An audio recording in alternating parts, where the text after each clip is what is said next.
우리는 사람의 죽음, 특히 다른 사람의 죽음에 대해서 여러 가지 많은 이야기를 할 수가 있습니다.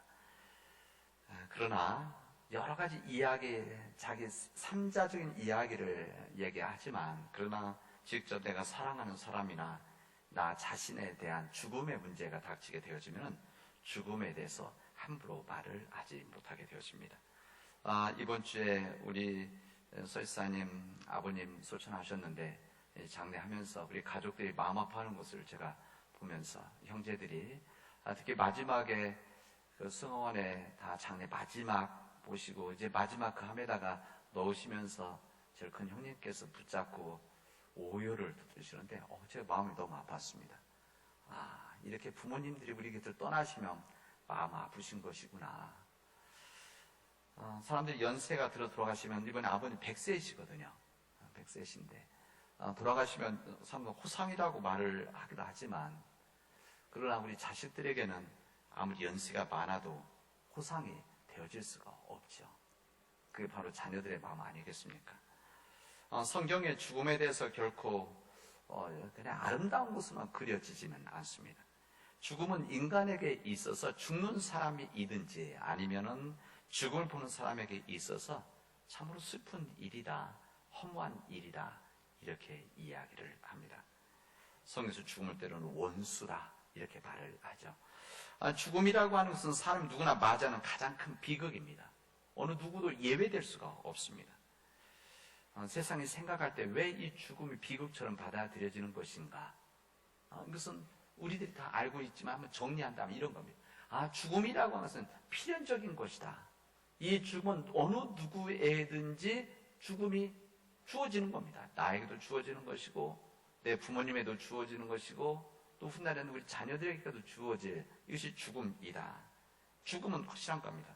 전쟁이라든지 사고가 나서 발생하면 죽는 사람들이 많아졌다고 말하지만 정확히 말한다고 한다면 죽음의 숫자가 늘어나는 것이 아니라 죽음의 시간이 좀 늦춰지고 조정이 되는 것이죠. 결코 죽음이라고 하는 것은 우리 인간이 만들어낼 수 있는 것도 아니고 피할 수 있는 것도 아니다, 이런 이야기입니다. 이 두 번째 이유는 이 죽음이라고 하는 것은 산 자와 죽은 자를 이렇게 분리시키는 일이기 때문에 그렇다, 그런 이야기입니다.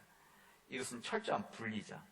우리들의 믿음 안에서 언젠가 다시 만날 것을 우리들이 이야기하고 그 믿음으로 위로를 받지만, 그런 이 땅에서 이 철저한 분리 때문에 아무리 사랑하는 사람이라고 할지라도 일단 죽으면 그와 함께 있을 수가 없는, 원하든지 원하지 않든지 간에 분리될 수밖에 없는, 그런 손으로 잡아볼 수 없는, 눈빛을 나눌 수 없는 그런 분리 때문에 사람들은 마음 아파하고 힘들어하는 것이다 라고 할 수가 있습니다.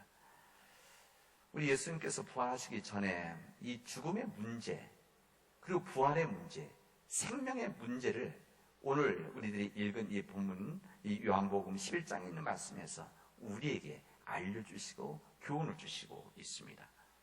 이 베다니 마을, 예루살렘에서 멀지 않은 이 베다니 마을에 마르다와 마리아라고 하는 두 자매가 살고 있었고, 여기 오라버니, 오빠인 나사로가 여기 살고 있었습니다. 이 마리아는 주님께 향유를 발에 붓고 자기의 머리털로 주님의 발을 씻었던 자매입니다. 이 성경에는 마리아, 마르다, 이 나사로, 이 굉장히 흔한 이름이기 때문에 여기 성경에는 때로 중복되어 있는 사람들이 많이 있습니다. 그리고 이 사람이 그 마리아인가 마르다인가 이렇게 구분이 안 돼서 항상 지역 이름과 함께 항상 이야기, 누구의 동생 이렇게 이야기를 하죠. 어쨌든 여기에 보면은 주님께서 복음을 전하고 계신데 마르다와 마리아가 사람을 보내서 자기 오빠가 아프기 때문에 좀 빨리 와주십시오라고 하는 요청을 했습니다. 성경에 보면 이 나사로, 그 다음에 이 마리아, 이 마르다는 주님과 굉장히 가까이 지냈습니다. 아마 지나가시다가 거기서 머물기도 하시고 먹을 것도 준비해 주시고 아마 그런 일들이 섬김이 있었겠죠. 그래서 그리고 굉장히 헌신하는 아마 그 자매들 가족이었던 것 같습니다. 근데 주님께서 그 이야기를 듣고 무슨 죽을 병이 아니라고 하시고 나서 며칠을 더 시간을 보내신 다음에 다시 말해 다른 일을 복음을 전하는 일을 하시다가 베다니로 가셨습니다. 근데 거기 도착했더니 나사로가 죽어서 무덤 속에 나흘이나 있었다 이렇게 이야기를 하는 겁니다. 이게 하루 이틀이 아니라 나흘이다 일부러 얘기를 하죠. 많은 시간이 흘렀다는 것은 이제 가망이 없다 그런 이야기입니다. 예수님이 오셨다는 이야기를 듣고 이 마르다가 와서 주님 발 앞에 엎드려서 아픈 마음으로 이야기를 했습니다. 주님, 주님께서 일찍 오셨더라면, 주님께서 여기 계셨더라고 하면 우리 오빠가 살았을 텐데 이런 이야기를 합니다. 그 마음에는 무슨 마음이 있습니까? 아쉬운 마음이 있는 겁니다. 주님이 좀 일찍 오셨으면, 주님 우리하고 이렇게 가깝지 않습니까? 우리 친하지 않습니까? 그러면 좀 더 일찍 오셨더라면 우리 오빠가 죽지 않았을 텐데 이렇게 서운함을 드러냈습니다. 성경 서운함이라고 하진 않죠. 아마 서운한 한 부분에는 원망도 있었을 것입니다. 이때 우리 주님은 말씀하시죠. 내 오라비가 다시 살아날 것이다. 이렇게 이야기를 하십니다. 그 이야기를 했을 때 이 마리아 마르다는 그 이야기를 듣고 나서 듣긴 들었는데 그냥 받아들이지는 않았습니다. 그때 주님께서는 이야기하시면 나는 부활이요 생명이니 나를 믿는 자는 죽어도 살겠고 살아서 나를 믿는 자는 영원히 죽지 않을 것이다. 이렇게 말씀하십니다. 이것을 네가 믿느냐? 이렇게 질문하셨습니다. 마르다에게. 이 마르다는 이 주님의 이 말씀 듣긴 들었는데 받아들이지 않았습니다. 그냥 일상적인 주님께서 평상시에 나는 부활이다 생명이다 이런 이야기 우리 주님 말씀에 생명에 대한 말씀 얼마나 많이 그래서 그냥 이것을 받아들이고 맞습니다. 다음에 그런 일들이 이루어질 것입니다. 라고 하는 이런 막연한 생각하고 실제 받아들이지를 않았습니다. 그리고 마리아도 마찬가지예요. 마리아도 주님 만나고 나서 서운한 마음을 그대로 드러내죠. 오빠 나사로가 병들었을 때 그렇게 멀지 않은 하루길도 안 되는 멀리 떨어져 있지 않는 그 주님께 빨리 오셔서 좀 도와주십시오. 안수 기도해 주십시오. 이런 기도 부탁을 한 것인데 그리고 주께서 사랑하는 자다. 그 나사로가 그 정도로 예수님과 그런 사이였는데 이렇게 주님이 자신들이 원하는 시간에 오지 않아서 이 오빠가 죽으니까 막 서운함 가운데서 주님 말씀을 온전히 받아들이지 않았던 것입니다. 그런 거죠. 성경 본문에 보면 예수께서 마르다의 집에 도착하셨을 때 거기는 곡하는 사람들이 있었습니다. 예전에 우리나라도 그런 사람들이 있었는데 그러니까 유대인 문화에서 보면은 유대인 문화에서 본 사람이 죽으면은 곡하는 사람들을 데려다가 돈을 주고 데려오겠죠. 데려다가 집에서 이 장례 기간 동안 우는 거, 곡하는 거 이것을 시키는 그런 일이 문화가 있었습니다. 실제 있어요. 우리나라도 그래서 요즘이 안 그렇지만 상가에 가면 같이 조문할 때 이 곡하는 소리 내지 않습니까? 그리고 유교에서 이 산에 가서 이제 하관하고 그런 때도 이제 곡하십시오. 이런 표현들도 하시더라고요. 그런 겁니다. 그때 그들이 우는 것과 우리 본문의 내용을 보면 함께 온 유대인들이 우는 것을 보시고 우리 주님께서 마음이 비통해서 괴로워하셨다. 그리고 그를 어디에 두었느냐 물어보셨다. 그리고 또 마음 아프셔서 눈물을 흘리셨다. 이렇게 기록되어져 있습니다. 예수님께서 그들이 비통해서 우는 가족들이 울고 곡한 사람들이 울었을 때 예수님께서 마음이 비통해서 괴로워하셨다. 이렇게 기록하고 있습니다. 도대체 그러면 그 무엇 때문에 어떻게 주님이 비통해하고 눈물을 흘리셨을까? 이 질문을 우리는 할 수가 있습니다. 오늘 내용을 읽어보면 예수님께서 실제 이 나사로가 죽었다고 하는 것이 아니라 나사로는 다시 일어날 것이다 이렇게 말씀하시면서 예수님 마음 앞에서 우시겠습니까? 그런 거 아니겠습니까? 한번 생각해보면 논리적으로 안 맞는 거죠. 예수님이 지금 살아날 것이다. 죽은 것이 아니다 하면서 예수님이 그들을 보면서 마음 아파서 우시겠는가? 아마 그러지 않을 겁니다. 그러면 예수님이 우셨다는 것이 무엇 때문에 우셨을까? 왜 슬퍼하는 비통해 하셨을까? 이 본문의 말씀을 읽어보면 이 나사로의 죽음 때문에 예수님이 마음 아파서 우신 것이 아니라는 것을 우리는 잘 깨닫게 되어집니다. 이 말씀을 잘 읽어야 됩니다. 예수님께서 마리아와 함께 온 유대 사람들을 보셨습니다. 곡하는 사람들이죠. 이 사람들은 이 죽음으로 끝이라고, 나사로 끝이라고, 더욱이 마르다도 이 오빠 나사로 나흘이나 지났기 때문에 끝이라고 이렇게 생각했던 겁니다. 주님은 마리아를 보았습니다. 이 마리아 다 본 거죠. 누구보다도 주님의 이 말씀을 듣고 사랑을 받았던 이런 어떻게 보면 제자들인데, 마리아 마르다는 주님 원망하면서 끝까지 주님에 대한 서운함이 있고 원망함이 있는 것을 보시고 우리 주님께서는 그것이 마음 비통해서 우셨다고 할 수가 있습니다. 이것은 주님께서 나사로가 죽은 것 이 자체 때문에 마음 아파서 우신 것이 아니라 주님께서 말씀하신 것을 온전히 받아들이지 못하고 깨닫지 못해서 이렇게 인간적으로 비통해서 울고 있는 이 마리아와 마르다, 이 두 사람의 모습을 보실 주님께서는 비통해 하셨다. 마음 아파하셨다. 깨닫지 못하는 이 사람들에 대한 주님의 비통함이 여기 있었다는 것을 우리는 알게 됩니다. 그들이 주님께 보인 그 모든 말과 행동은 하나님 믿지 않는 자도 아무런 차이가 없었습니다. 하나님의 말씀을, 주님의 말씀을 온전히 받아들였다고 한다면 거기에 있던 일반 유대인들하고 좀 달라야 되지 않겠습니까? 그들이 생각하는 것과 달라야 되는데 그들이나 예수님과 함께 지내고 말씀을 들었던, 말씀을 듣고 믿는다고 하는 이들이 똑같다고 했을 때 주님은 마음 아파하셨다는 것이죠. 우리 예수님께서 무덤에 도착하셨을 때 나사로가 시체로서 누워있는 무덤의 돌 입구에 가셔서 돌 입구에 막아 있는 이 가로막혀 있는 돌을 보셨습니다. 큰 돌이죠. 주님께서 그 주님을 따라온 사람들을 향해서 그 돌을 옮겨 놓으라 이렇게 말씀을 하십니다. 그때 주님께서는 지금 무엇을 하시려고 하시는지 지금 아시면 사람들이 잘 몰랐습니다. 이 마르다는 아마 이것을 보고 주님 앞을 가로막았습니다.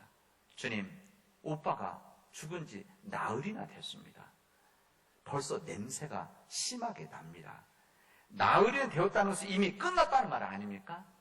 아무리 주님이시라고 하더라도 이 돌문을 연다고 하더라도 별 해결책이 없습니다. 모든 것이 끝났기 때문에 부질없는 짓 하지 마십시오. 예수님께 그렇게 무언의 메시지를 보내고 있는 겁니다. 마르다는 모든 것이 끝장났다고 생각을 했습니다. 남은 것이라고는 이제 비통과 절망뿐이다. 이 말하면 글자 문자서 마침표 하나 뚝 찍는 이걸로 끝났다 생각을 한 겁니다. 여러분, 우리 주변에는 이런 마침표를 찍은 사람들이 많이 있습니다. 마침표를 찍은 사람들. 그 사람의 인간성을 보면 이 사람은 인간이 아니야 하고 마침표를 찍은 사람들도 있고, 행실을 보면 도저히 살아날 수 없는, 마치 살아날 수 없는 이 죽은 나사로와 같이 이미 죽은 사람들, 살아있지만 죽은 사람이라고 우리 마침표를 찍은 사람들이 우리 주변에 너무나 많이 있습니다. 그래서 그 사람의 새로워질 기대도 하지 않고 그들이 변화될 그런 기대도 하지 않습니다. 그냥 이미 죽은 사람이다. 살아있지만 이미 죽은 사람이다. 그냥 마침표 찍고 끝나는 사람들이 많이 있습니다. 자기 자신을 그렇게 판단하고 외면해 버리는 사람입니다. 내가 그렇게 생각하는, 내 생각에 그 사람 죽은 사람이다. 그렇게 생각하는 겁니다. 그래서 때로는 다른 사람들에게 이야기를 하죠. 아, 저 사람 이미 인생 끝이야. 저 사람 인간성 끝이야. 이 사람 죽은 사람이야. 희망이 없어. 이렇게 우리들이 마침표 찍고 끝내버리는 사람들이 참으로 많이 있습니다. 죽은 나사로에 대해서 마리아 마르다가 그렇게 한 거 아닙니까? 지금 마리아 마르다가 자기 오빠가 이미 사흘이나 죽었기 때문에 이미 끝났습니다. 더 해결책이 없습니다. 마침표를 찍은 겁니다. 가족들도 그 옆에 있던 모든 사람들도 마침표를 찍고 끝났다 이야기입니다. 다시 말해 이성이라든지 합리적 의학적으로 이미 끝난 죽음의 사람이다 이렇게 말을 했던 겁니다. 이 무덤 앞에 서신 우리 주님은 돌을 옮겨 놓으라고 말씀하셨어요. 옮겨 놓으라. 나흘이나 죽어서 냄새까지 났던 그 무덤 속에 있던 이 나사로를 막아 놓았던 돌문을 옮겨라 말씀하시는 거예요. 이때 사람들이 돌을 옮겨 놓았다고 했습니다. 그때 주님께서는 하늘을 우러러 보시고 감사 기도를 했습니다. 그리고 나서 선포합니다. 나사로야 나오너라. 이 무덤, 이 무덤에 있는 나사로야 나오너라. 그때 나사로가 나오라고 외쳤을 때 죽은 나사로가 나왔다고 하는 것이 오늘의 말씀이고 오늘의 증언입니다. 이때 나왔을 때 손발은 천으로 감겨 있었고 얼굴은 수건으로 싸매어 있었다. 그리고 죽었던 나사로는 세상 표는 마침표를 찍었던 이 나사로는 일어나서 나왔다고 하는 이 사실을 우리에게 증언해주고 있습니다. 그를 둘러싸았던 이 천과 수건 다 풀어헤치고 밖으로 나온 겁니다. 마침표를 찍었던 이 나사로가 다시 살아나는 순간이 바로 이 시간이었다는 것을, 이 역사라는 것을 요한복음은 우리들에게 알려주시고 있습니다. 모든 것이 끝장이라고 인간적으로 비탄 슬픔만이 있었던 절망이었던 이 죽음 자체에 있었던 이 죽음의 돌문 안에서 그가 나왔다고, 어떻게? 주님께서 부르셨을 때, 주님께서 함께 했을 때 나왔다는 것을 우리에게 알려주십니다. 세상의 상식과 눈으로 보았던 이 마리아, 마르다, 그리고 많은 사람들이 그렇게 생각했지만 주님의 말씀은, 주님의 은혜는 더 강력한 힘을 가지고 있었기 때문에 여기에서 나사로가 살아 나오게 되어졌다고 하는 하나님의 역사를 우리에게 알려주십니다. 이 사건이 굉장히 큰 사건이었기 때문에 이 사건으로 인해서, 다시 말하면 죽은 나사로가 이 무덤에서 나온 이 사건으로 인해서 그 뒤에 보면, 내용 보면 이걸로 인해서 이 예루살렘의 종교 지도자들, 제사장들, 장로들, 바리새 사람들이 예수님을 죽이려고 하였다, 이렇게 증언을 하고 있습니다. 여러분, 죽어 있었던 나사로, 인생의 마침표를 찍어 있던, 인간의 마침표를 찍어 있었던 이 죽은 나사로를 살리신 분이 누구냐? 우리가 믿고 있는 우리 주님이시라는 겁니다. 우리 예수 그리스도시라는 겁니다. 이것을 오늘 우리에게 말씀해 주시고 있습니다. 마침표 인생, 이미 죽어 있는 인생, 내가 생각해도 죽어 있고 다른 사람들도 죽어 있던 그 인생, 그 인생을 주님께서 함께 하시고 주님께서 부르시면 다시 일어날 수 있다라고 하는 놀라운 은혜를 우리에게 말씀해 주시고 있습니다. 때로는 우리 자신들 그렇게 생각할 때도 있지 않습니까? 나는 이미 끝난 사람인데, 나는 지금 내 능력이 없는 그런 무력한 사람인데, 무기력한 사람인데, 내가 옛날에 가지고 있던, 젊은 날 가지고 있었던 이 비전들 다 식어버리고 다 바닥나서 이제 그냥 가는 그런 인생인데, 그냥 마침표 찍고 살아가는 우리들에게, 때로는 내 육신의 이 병으로 인해서, 아니면 마음의 병으로 인해서, 정신적인 병으로 인해서 나는 다시 일어날 수 없다라고 그런 생각을 하고 있는, 때로는 그런 사람들에게 주님께서 말씀하신 겁니다. 나사로야 나오너라. 우리 이름을 부르시면서, 우리가 사랑하는 내 곁에 있는 사람들을, 그들을 부르시면서 그 무덤에서 나와라. 절망의 무덤에서 나와라. 지금까지 인생이 마침표 인생이었지만 이제 그 마침표가 드디어 살아났습니다 라고 하는 이 느낌표를 하나가 아니라 2개, 3개를 찍으면서 너는 나오너라, 이렇게 주님은 말씀하시는 겁니다. 왜 그런가 하면 우리 주님이 계시면, 우리를 가로막고 있는 돌을 우리가 치우면, 우리가 그 돌물을 밀어내면은 여기에서 부활이요 생명이신 주님의 은혜가 임해서 죽어가는 영혼들이, 절망 속에 있는 영혼들이, 낙심 속에 있는 영혼들이, 포기되어진 인생이 다시 일어날 수 있다는 것을 우리에게 알려주시고 있습니다.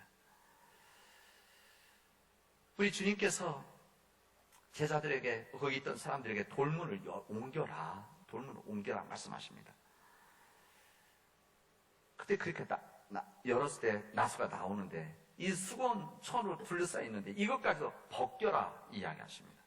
여러분, 예수님의 능력이라고 한다면 이 돌문 예수님의 말씀을 옮길 수 있지 않겠습니까?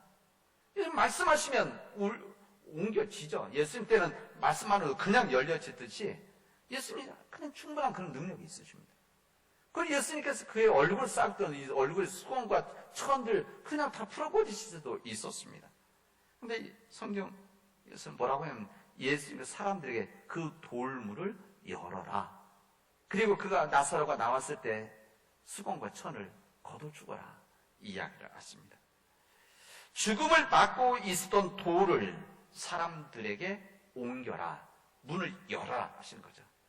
죽음 속에 있는 사람들, 절망 속에 있는 사람들, 냄새가 나는 그 죽은 사람들을 살리는 이는 주님이시지만 그 문을 여는 것은 바로 우리들이, 인간들이 해야 될 일이다. 이것을 주님은 우리에게 말씀하시는 겁니다. 먼저 우리들의 온전치 못한 신앙을 막고 있는 돌문을 우리가 열어야 되는 겁니다. 뿐만 아니라 절망이라고 하는 무덤의 돌문을 우리가 열어야만 주님이 역사하시는 겁니다. 좌절이라고 하는 이 무덤의 돌문을 우리를 붙잡고 있는, 우리를 감싸고 있는, 우리를 꼼짝 못하게 하고 있는 이 좌절이라고 하는 포기의 돌문을 열 때만이 주님께서 역사하신다는 것을 우리에게 알려주십니다. 사랑 믿음의 가족 여러분, 나뿐만이 아니라 내 곁에 있는 우리 사랑하는 이웃들이 혹시 이런 절망 속에 있는, 이 절망의 돌 무덤 속에 있는 사람들이 있다고 한다면 그 돌문을 누가 열어줘야 되느냐? 이게 바로 우리의 일이라는 겁니다. 내 곁에 있는 사람이 이 가정적인 문제로 인해서, 또 관계 문제로 인해서, 경제적인 문제로 인해서, 육신의 이 육체적인 병으로, 질병으로 인해서, 때로 마음의 병으로 인해서 여러 가지 상심함으로 이것 때문에 붙잡혀 있고 죽음의 이 무덤에 있는 것처럼 꼼짝 못하고 있는, 그래서 세상적인 인간적인 냄새가 난 그 사람들 포기하고 사람들이 외면해 보이고 마침표를 찍어 있는 이 사람들을 살릴 수 있는 이 일은 내가 하는 것이 아니라 주님이 하시지만 그 돌문을 우리들이 열어주어야만, 쌓여있던 이 수건과 이 천을 열어주어야만 그때 온전히 정말 일어난 놀라운 일들이 일어나게 되어진다는 것을 오늘 주님은 우리에게 말씀해 주시고 있습니다. 하나님을 알지 못하는 사람들, 죽어가는 영혼들, 세상의 절망 속에 있는 이 사람들 우리 곁에 많이 있습니다. 때론 그들 얼굴이 보면 행복해 보이고 문제가 없이 보이고 저런 사람들이 저 가정에 무슨 문제가 있겠냐 하지만, 그러나 그런 사람들의 삶을 조금만 열고 들어가면, 조금만 그들의 마음을 열면은 그들이 말하지 못하는 정말 힘듦과 어려움을 가지고 살아가는, 절망 속에서 이 절망을 보여주기 싫어서 오히려 겉으로 더 세상의 쾌락을 드러내는, 근심이 있지만 근심을 감추기 위해서 다른 모습으로 드러내는, 무기력함이 있는데 그 무기력함 겉으로 드러내지 않고 오히려 사람들 앞에서 더 흔들 수밖에 없는 이런 사람들, 이들의 가로막혀 있는 이 돌문을 열어줘야 된다, 이런 이야기입니다. 저는 이 말씀을 읽고 묵상하면서 우리 시대가 만약에 이런 시대라고 한다면, 우리 곁에 있는 한 사람들이 이런 무덤, 이 죽음의 절망의 낙심의 비탄의 돌문 속에 있는 것을 우리들이 문을 열어서 주님이 역사하시게 한다고 한다면, 이 일을 우리 교회가 공동체로 감당해야 될 일이 있겠구나. 우리 사회가 만약 절망 속에 있는 이런 문제를 가지고 있다면 이 돌문을 열은, 이것을 치료하시고 해결하신 주님이시지만 이것을 하기 위해서 돌문을 여는 것은 우리 교회여야 되는 것이구나. 우리가 살고 있는 우리 남원 땅, 이 남원 지구 하나님께서 우리 선교지로 허락해 주셨는데 우리 남은 땅이 지금 코로나 바이러스로 인해서 절망 속에 있다고 한다면, 두려움 속에 있다고 한다면, 이 두려움에, 이 절망에 이 문을 열어주는 것은, 주님 역사하실 수 있도록 하는 것은 우리 교회여야 되는 것이구나. 우리들이 해야 될 일이구나. 이것을 느끼게 되어집니다. 그걸 주님 말씀하시는 겁니다. 저는 우리 사랑하는 우리 믿음의 가족들이 이 믿음 안에서 이 죽음의 인생의 돌문을 가로막혀 있는 그 돌문을 우리들이 치워내고, 내가 치워냄으로 인해서 내 가장 가까이 있는 우리 가족들, 내 이웃들, 친구들, 우리 지역사회가 구원함을 받는 믿음의 역사가 되어지기를 바랍니다. 이런 삶을 살아가면 하나님께서 얼마나 기뻐하시겠습니까? 얼마나 하나님께서 뿌듯해 하시겠습니까? 오늘 사도 바울은 우리에게 이렇게 말합니다. 사랑하는 성도 여러분, 견실하고 흔들리지 마십시오. 사망의 권세가 우리를 삼키지 못합니다.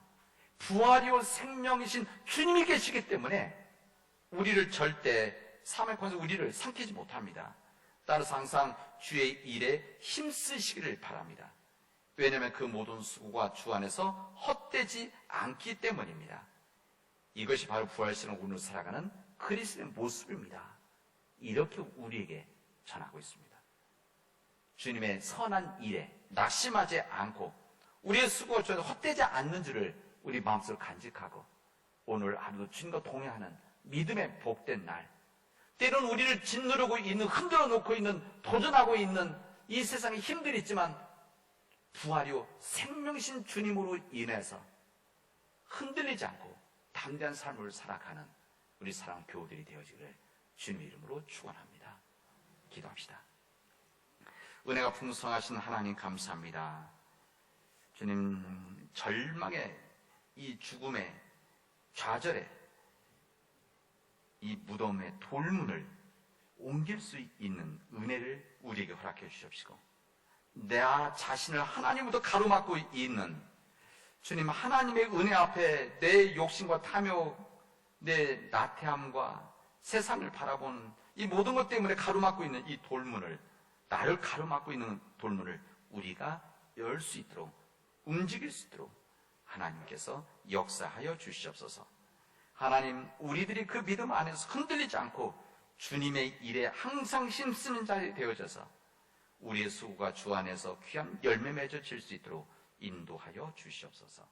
예수님의 이름으로 기도합니다.